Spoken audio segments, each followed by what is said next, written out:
ย้ายมาอยู่โครงการใหม่เด้อนี่นะ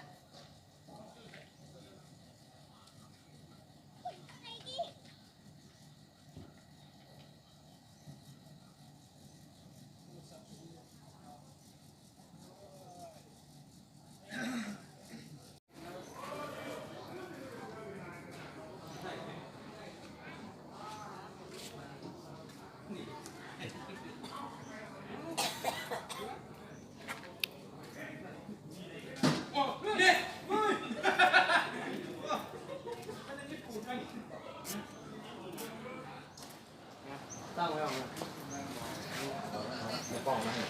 อากันมันมีปูนนั่นเองที่เจ๊ เมื่อกี้คือได้เม่นเลยดัง ปูนนี่ ว่านะ ยังมีอยู่น้ำตามที่เปียงนะ จกเขี่ยมาอีก กดกระทะ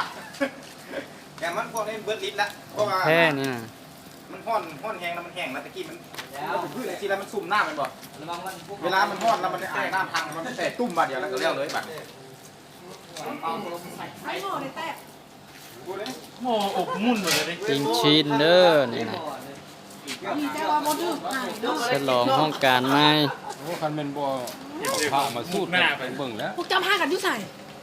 ค่อยได้จริงๆควรนะค่อย ได้ยินวะ อันโบโดด เบิ่งเว้า นะ นี่กระเทยได้บ่นี่ตัวตู้ มีแท้ กูจะไปซื้อเหล้าขาว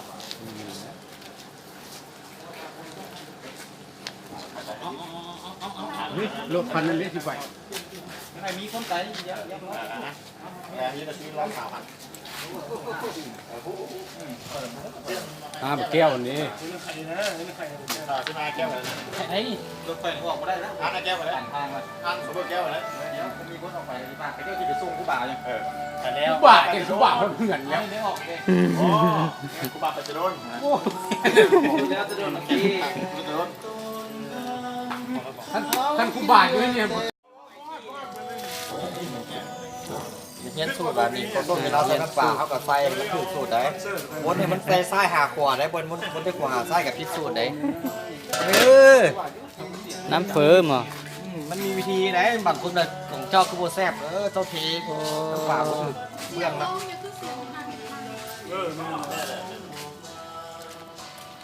2 หม้อ อันนั้นหม้ออบนั่นน่ะหม้ออบเกือบบ่ได้กิน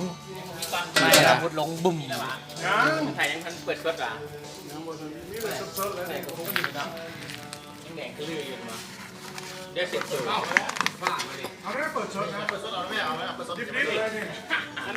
นี่วะตุ่ม โอ้สุดยอด สีมังเป็นตะไคร้ได้ นี่หม้ออบเด้อ ใกล้ละอีกลืม ดังแตกได้อันนี้แตกเลยสิ่งเจ้าย่างว่ะถ้ามันเอาลงลุมพี่นะ เพราะว่าทำนิ้วเต่าแล้วยังยันทันได้แล้วน่ะ ห้องน้ำตู้เลยปุ้มเลยเนาะไอ้แบงค์เนาะตุ่ม อืม ธรรมดานี่เขาโตนี่ก็ได้นี่เอาหัวเก็ดมาหั่นใส่กับ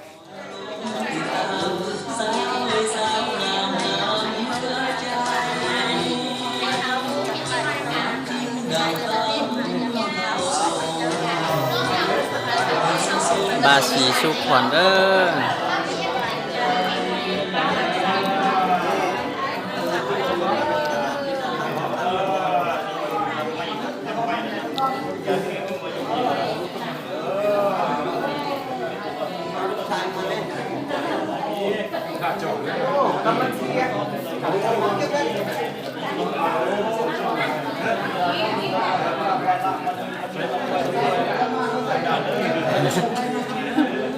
ไอ้ตัวเนี่ย เดี๋ยวนะไปตอนนั้นเลยขี้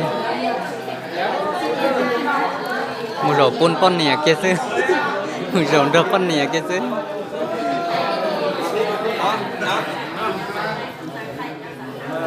เอาวะ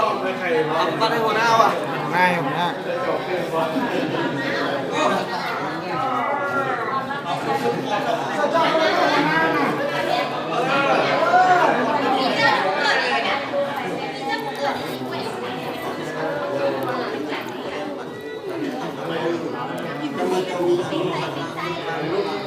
ย้ายโครงการเชียร์เนอะบันทึกกับเราลูกดีๆนะ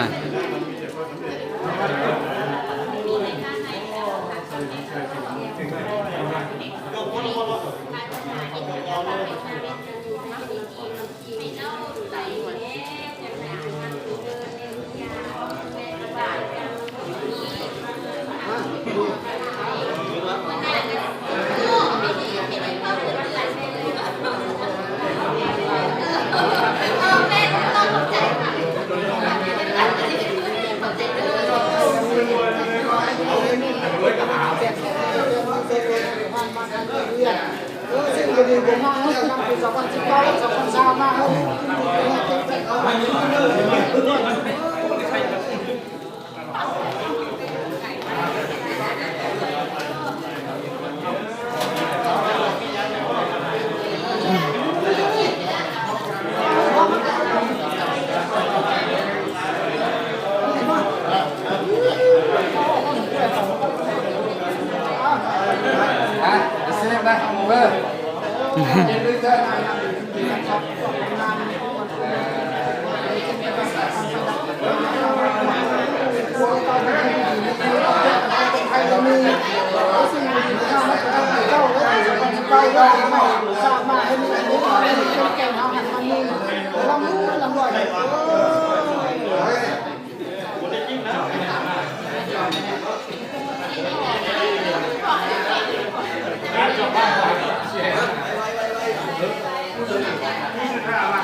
รถ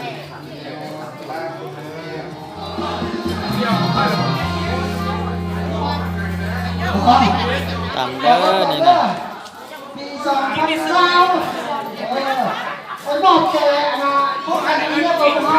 อาหารเด้อติดข้าวนี่อาหาร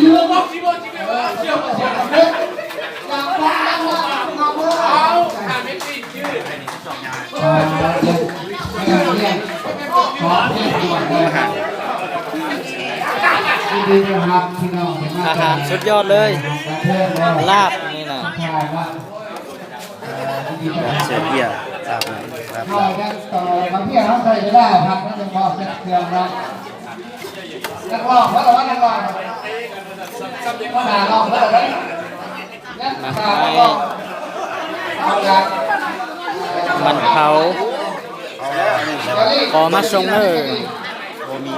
เดี๋ยวนี้ก็ลองง้อเพลงยังอะไรเนาะยังไม่ได้มาขอให้เมื่อที่ก่อนทำความเขียนจ้าแก้วน้องต่อแต่ไม่สุดต่อแล้วขอเสียงตัวเมื่อไหร่ดรเพชรเด้อดรเพชรสมองขอโทษดรเพชรนั่นล่าสองดรเพชรครับไม่พักเลยพักนิดนึงนะพักนิดนึงเนาะพักเดียวเพราะว่านักร้องเขากำลังเซ็ตเครื่องอยู่เชิญทุกท่านรับประทานอาหารก่อนเนาะเขาต่อไปเขาจะมีเสียงเพลงแบบหวานๆมาให้ทุกท่านฟังเนาะ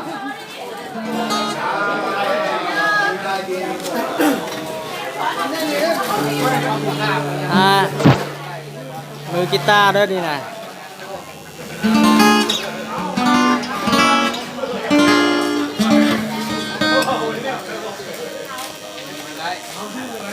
อ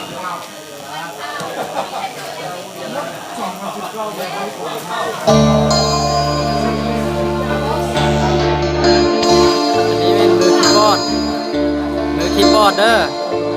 ประจำน้ำเยี่ยมหนึ่งเด้อนี่นะ ก่อนจะไปสู่เพลงอื่นเนาะข้าพเจ้าขออนุญาตขอร้องเพลงที่ข้าพเจ้าไม่ได้ร้องโดนแล้วเนาะเกียรติห้องเบอร์5เด้อ เขาอยากลองเพลงหนึ่ง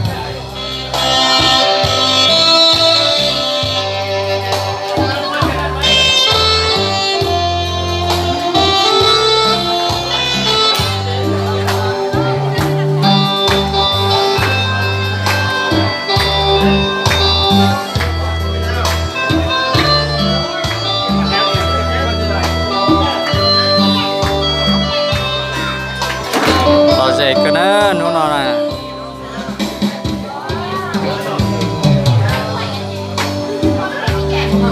ความชำนาญมาพักที่หมู่น้องดีรวยชั้นสองก็จองห้องเลยสิไม่ดีขอสุขแก่สอ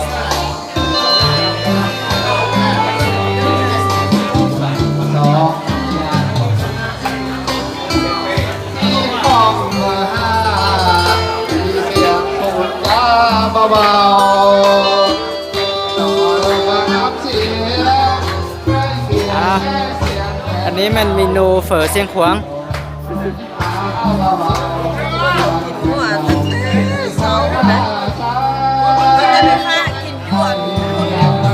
บ้านได้ดอกบัวฮะมันจะว่าเอาเพื่อนคนไหนเดี๋ยวให้นะ เฝอเสียงขวางเดิน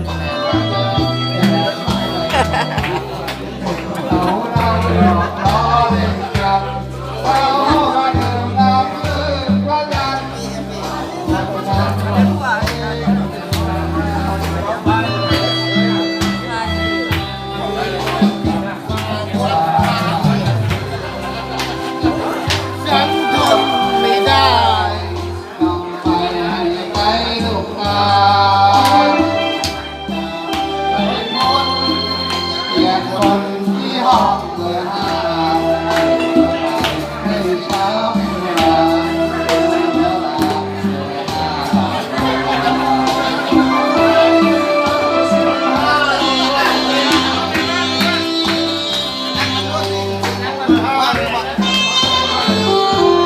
นี่คือเขาจะรอดของเขาหาได้เลย